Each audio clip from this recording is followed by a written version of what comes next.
solar langka di beberapa daerah di Sumatera dan beberapa kali Pertalite serta Pertamina Dex hilang di peredaran di banyak SPBU. Ini mismanagement atau ada hal yang lebih besar dari hal itu, yaitu benar telah terjadi perang energi seperti yang kita bicarakan beberapa bulan yang lalu. Setelah perang biologi, maka dilanjut dengan perang cuaca dan dilanjut dengan perang energi. Oke, kita dianggap konspirasi ya, dianggap globalis itu tidak ada, dianggap operasi intelijen Tiongkok itu tidak ada karena konspirasi teori, dianggap CIA itu dongeng operasi-operasinya, dianggap peraturan yang menguntungkan oligarki itu kebetulan, bukan pesanan yang dibayar kepada para pembuat peraturan di Senayan dan pejabat di tingkat menteri. Itu tidak ada ya. Bernegara kalau terlalu polos, tidak pernah ikut Sespim, Sesko, Lemhanas dan lain sebagainya, ditambah orang di sekelilingnya punya ilmu masa lalu, ya berat menjalankan masa depan bangsa dan negara kalau begitu. Keterlepasan dari masa lalu dengan masa kini itu bukan karena corona dengan efek lockdown dan vaksinnya saja. Perilaku berubah cepat terutama generasi milenial dan Gen Z karena digital teknologi membuat banyak hal berubah. Ini terjadi jauh sebelum tahun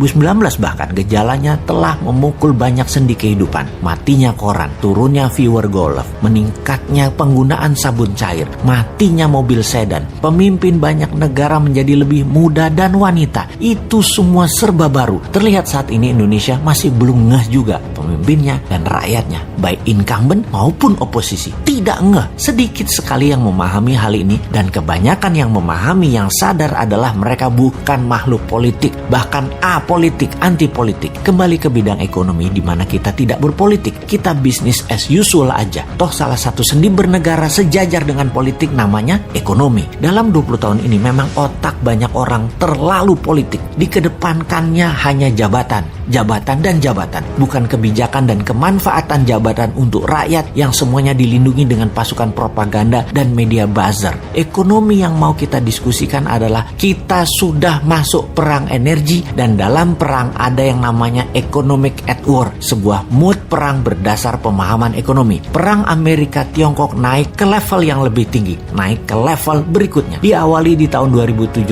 dengan trade war, kemudian saling serang dengan financial war, kemudian masuk ke biological war, dan yang terbaru perang cuaca atau climate war. Biological war belum selesai seperti analisa awal, sama seperti perang dunia pertama sekitar 4 tahunan, perang dunia kedua juga sekitar 4 tahunan puncaknya. Wabah virus ini kurang lebih 4 tahunan, bisa sampai tahun 2024, namun intensitasnya saat ini mungkin terlihat turun, tetapi kita harus terus waspada, masih bisa mutasi gelombang ketiga serta efek long covid yang belum tersolusikan. Perang energi diawali dengan dimainkannya gas oleh Rusia dan minyak dunia oleh Timur Tengah. Harga bergerak karena stok dibatasi jumlahnya. Apa yang terjadi kalau harga gas ke $60 dalam 3 bulan ke depan? Dan apa yang terjadi kalau harga minyak mentah ke $100?